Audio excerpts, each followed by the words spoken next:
Today, we are going to be diving into the world of art mistakes. This is a beautiful place. This is a place where we learn and we move forward and we gain a little bit of insight on how to move forward. So mistakes are a beautiful thing. This is supposed to be a positive video, a video where maybe you can sit back and say, hey, I do that too. Oh, yeah. Well, I don't feel so alone anymore, huh? If you're a beginner artist, I hope that you can learn from my mistakes, the people in the comments' mistakes, or just have some warnings of things to expect in your journey. And hopefully, instead of feeling discouraged down the road, you can remember that, oh, a lot of people make these mistakes. It's okay. So yeah, sit back, enjoy the ride. We'll talk about this stuff. Please keep your comments below this video kind and gracious because, as a reminder, we are all on different parts of our art journey. You may be really advanced, but there might be somebody reading those comments who is just starting their journey and maybe feels a little bit intimidated, so please be mindful. Anyway, let's dive in. One of the biggest mistakes that I made, I'm going to start with the meat and potatoes. We're just going to dive right in here. And I see lots of other artists making this quite often as well, is getting hung up on the small details. So what does that mean exactly, the small details? Well, say you're drawing a person or a house or a landscape, okay? And ooh, does that eye look so fun to work right now? I just want to shade it immediately. Or ooh, that tree, I just want to work on that. And you kind of just zoom in on that one little detail that you sort of favor with that piece of art. And when you back up, you kind of realize like, oh, the proportions on this entire piece are so off right now. Like, how am I gonna fix this? This one thing looks almost realistic already, and everything else around it is like really skewed. So yeah, that's a common mistake I made in the beginning, especially with drawing people. My anatomy skills were really lacking because I would just hyper focus on one little detail rather than zooming out and looking at the big picture. So there are some things that you can do to help yourself with this, such as doing little thumbnail sketches to plan things out, or, practicing anatomy over and over, but not allowing yourself to like hone in on those little details, just like get the shapes down, Same with buildings and architectural drawings. It's easier said than done, though. I will say that. This is something I actually still struggle with, but I will admittedly say that this is probably my biggest struggle, and I have found that because I did not course correct years ago, the habit of doing that has hindered me for years down the road. When you build bad habits with art, it can really become a hindrance in the future. And yeah, as I said, I'm human. I am still learning from that. And the beauty of blocking in a piece and working your piece as a whole, let me tell you what, it's a nice thing. So that is a very common mistake that I see artists make, though. It's very easy to just find that one detail that you want to work attractive. And a lot of the times, looking at the motives for creating a piece, that one detail may be what inspired you to create it.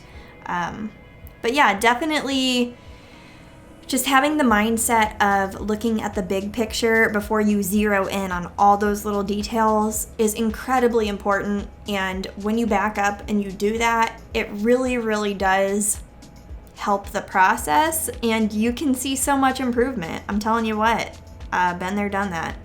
If you have struggled with this one, feel free to drop a comment and let me know. I think this is one that we can seriously all relate on. I mean, come on. If you're saying you can't relate to this one, what? Are you even an artist? Just kidding. Take a joke. All right, moving on. Number 2. Okay, this is probably actually the most common mistake that I see artists make aside from the first one. Yes. Let me figure out how to word this without offending people, okay? I see this very commonly with acrylic painters and oil painters, okay? And I usually see it in beginners who maybe don't do a lot of art in general and they just want to hop in. They want to start the journey, which if you are one of those people, can I just say congratulations? And that is awesome and brave of you to just jump into painting rather than sketching at first. Like, dude, kudos to you, okay? So I see people buying lots of paint without really understanding color theory. So let me just dive into that and tell you what that means. It means, okay, we have this friend, we're just gonna call her Janet, okay? And she wants to start painting. So she goes to the art store and she buys every imaginable color of paint, okay? She comes home and she's got like 25 tubes of paint. And I'm like, Janet, how much did you spend? Oh, you don't want to know. This was so expensive. I hope art works out for me. You know, how many times have you heard somebody say that? And then they go to paint and they have all these colors to choose from. And first of all, they find it overwhelming because, like, how do you know what colors to use for this painting? And second of all, I still can't get the colors I want, but I have 25 tubes of paint. Like, what? Yeah, so this is a pretty big deal, and I see lots of artists doing this, and they don't really understand where they went wrong. So if you're somebody who struggles with this, like, hey, that is completely okay. It is so relatable, and you are not alone. So basically, the struggle here is taking a step back and examining how colors work together, how they interact, okay? Say you want to make like a very muted green. How do you get to that point? It's a very hard thing for beginners to understand that concept of mixing colors, muting colors, making more contrast with colors.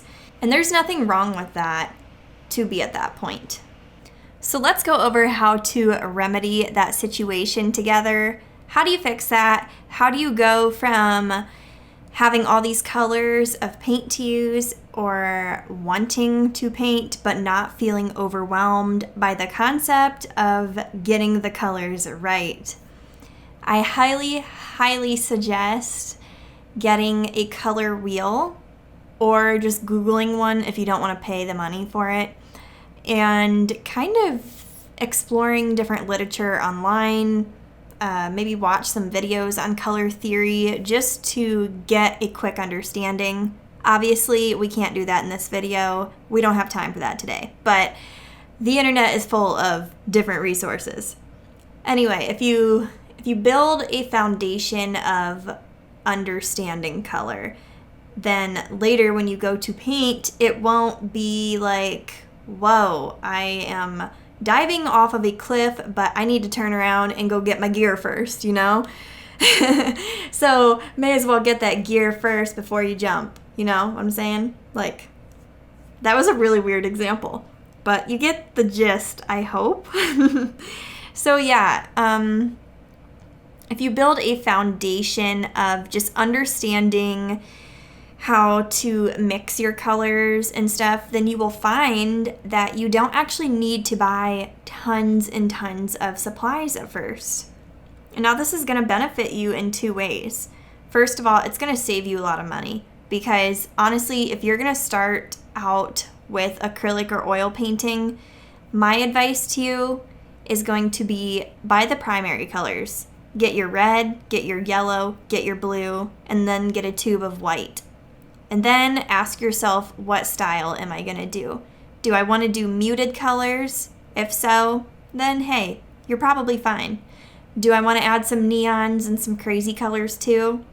If your answer is yes to that, then you could probably get like magenta and a couple other, more neon colors to go with your stuff.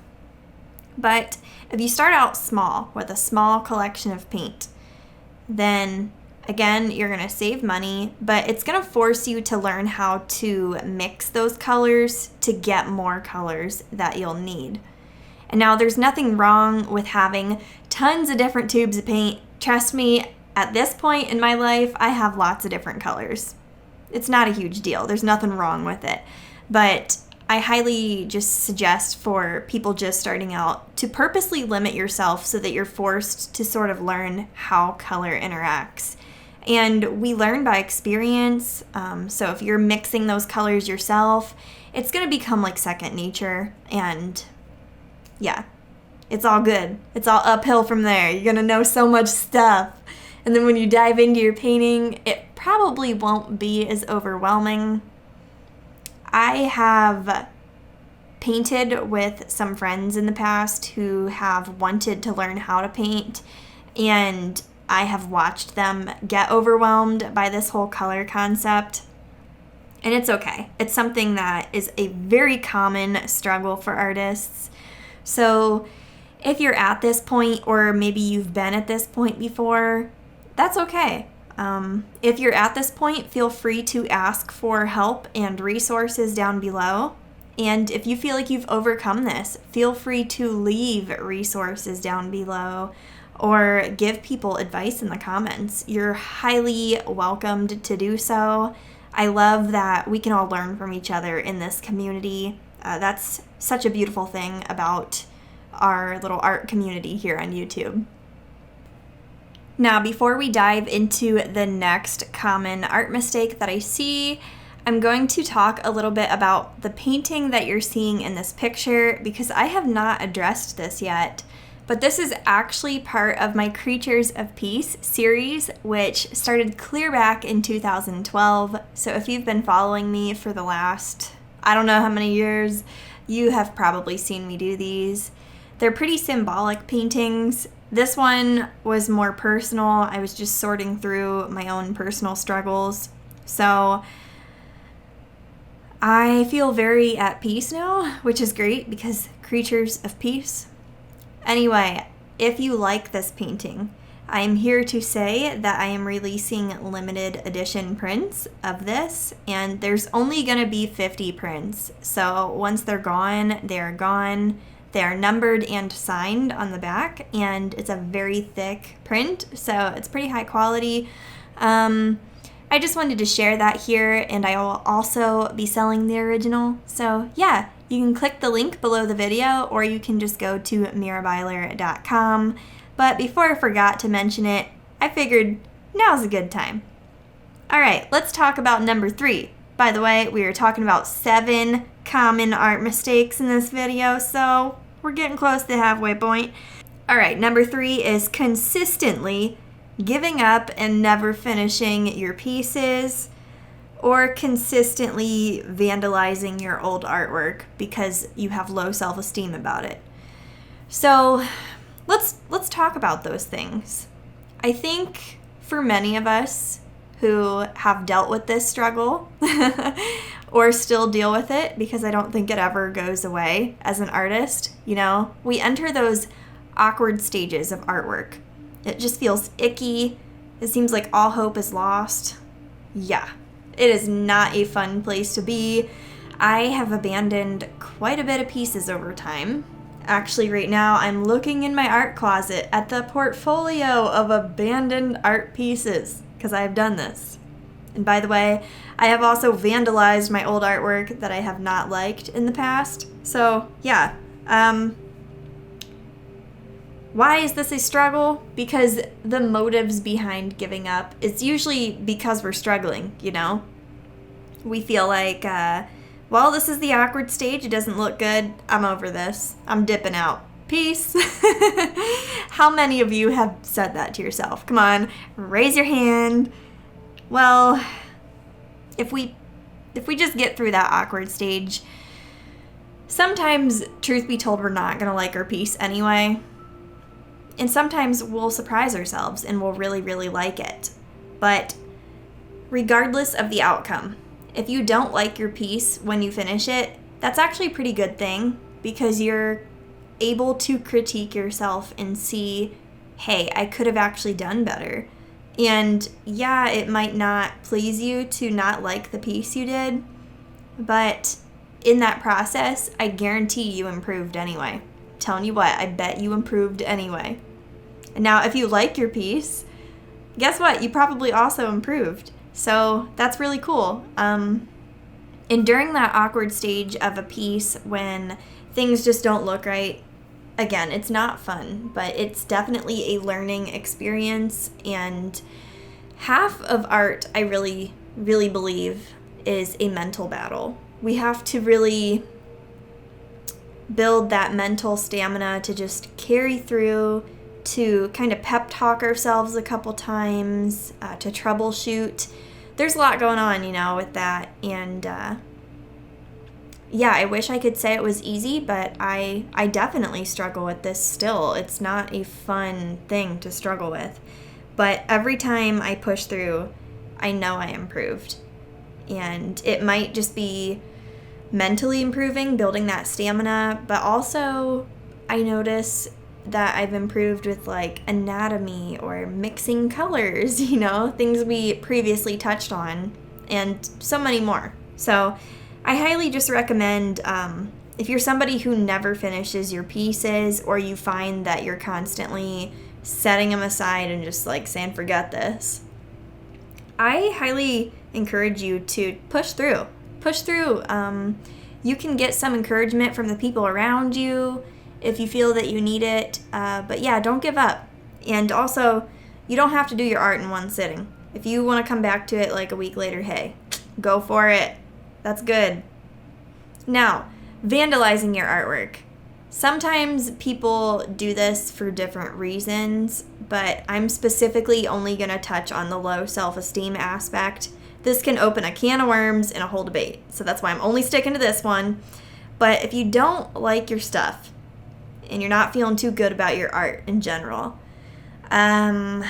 save those pieces you don't like, okay? This is Miranda from the present, wishing that I could speak to Miranda in the past, or Mira in the past,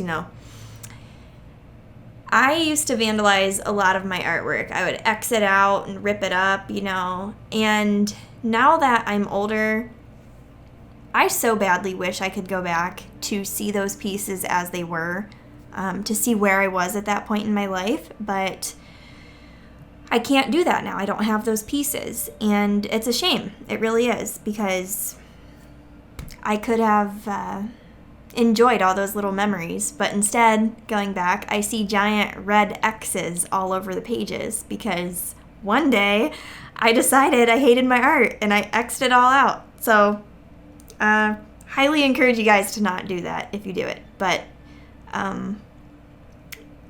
if you've done it before, I feel your pain. And that's all I'll say, okay? Anyway, let's go on to a different topic now, okay? Let's talk about taking up your own space as an artist and being afraid to do that. So that is the next struggle. Being afraid to take up your own space as an artist and be your own artist, okay?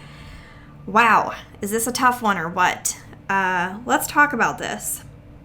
How many of you guys have asked yourself the question, I really want to draw or paint this thing, but what will people think?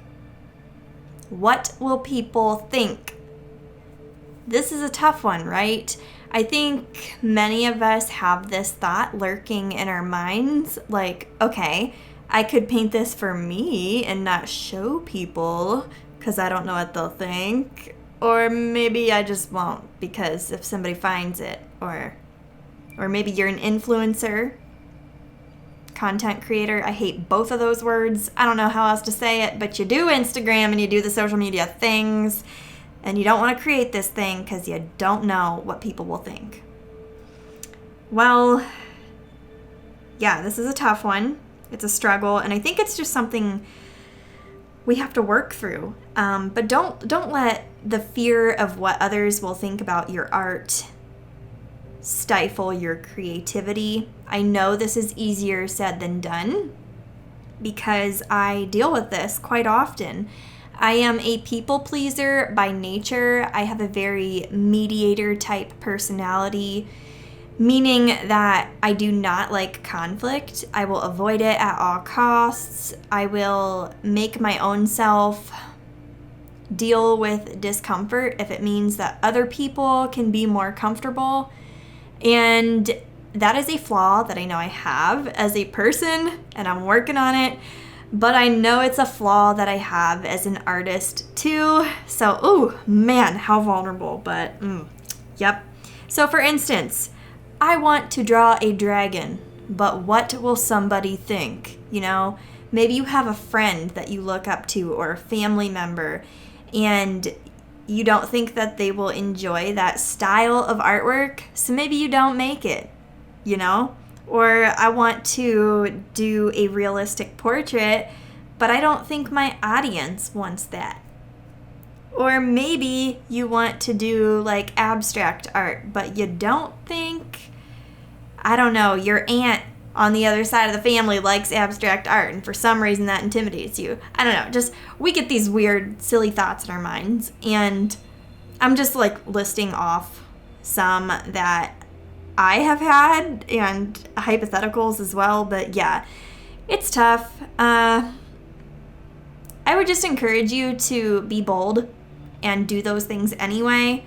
I realized a couple years ago that this very thing was holding me back as an artist, and I let go of it, and it was so liberating.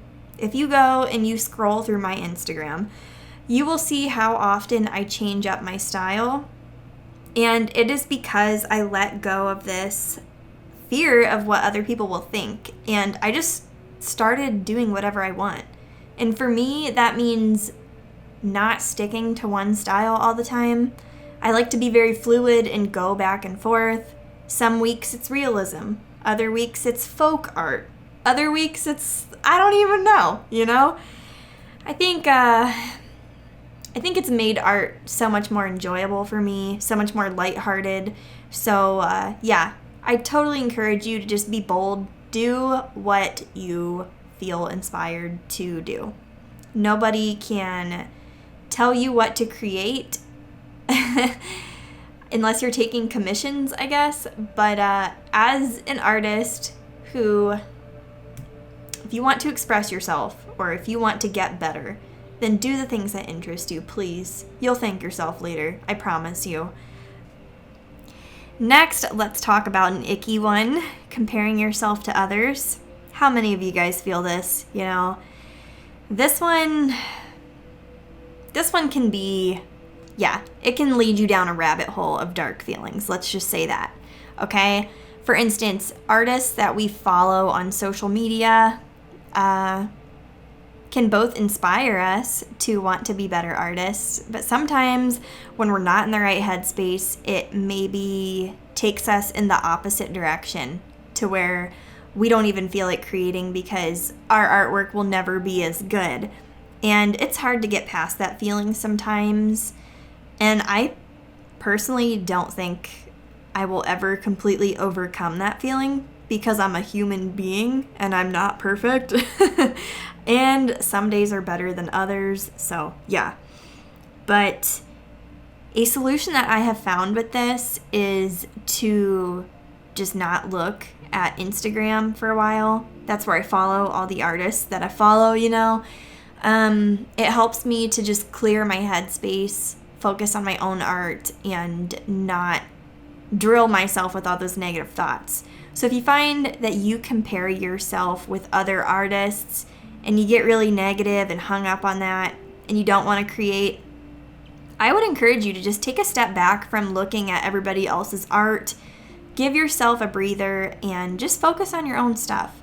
I find that helps correct my line of thinking. I get back on track with like positive thinking and stuff. But also, I can say this in the complete opposite direction too. I can look at artists and be like, wow, I don't deserve to be where I am today because their art is amazing and they deserve to have, you know, a YouTube channel and all these thousands of people that leave nice comments and stuff. They deserve that, not me. So it can go both ways. But yeah, I would just suggest being kind to yourself. Give yourself some grace too. I can't give a full, solid solution on this one though, because yeah, I think we all struggle with it, and I don't think this one ever will completely go away. But talk about it with people too. I think that helps. I'll just leave it there. If you have any other advice on that one, feel free to drop it down below. The last one is not taking criticism well. This one can be a little problematic, I think, for the person giving critique and the person receiving critique. I have seen this topic debated a lot. So we're not going to jump into the whole debate. Let's not end this video with a fight. But if you find yourself feeling mad at a person for giving you critique, or you find that you're getting super defensive all the time, needing to justify why you did certain things or why your piece looks this way anytime you get critique, I would very much encourage you to ask yourself why you are doing that. Why do you get defensive all the time? And for many artists, the answer is because we're taking it personally. You know, art is a very intimate thing. We generally pour our emotions into it. So to have somebody critique it almost does feel like they're taking a jab at that intimate stuff that we're pouring out on this canvas, you know? But when somebody gives critique, it's not on you as a person. Your whole self is not on that canvas, trust me. So we have to consciously separate ourselves from our artwork and remember that they're just giving critique on what they're seeing here on this canvas. And once you can kind of separate yourself from your art, it really does get easier to take critique. But again, we just talked about negative headspaces and a couple other points in this video. It's easy to get into those, and when you're in a negative headspace, it's probably not as easy to take critique. So just, I guess, be self-aware also. Like, where are you mentally? If you're not in a good place, it's probably going to be a little bit harder to take critique.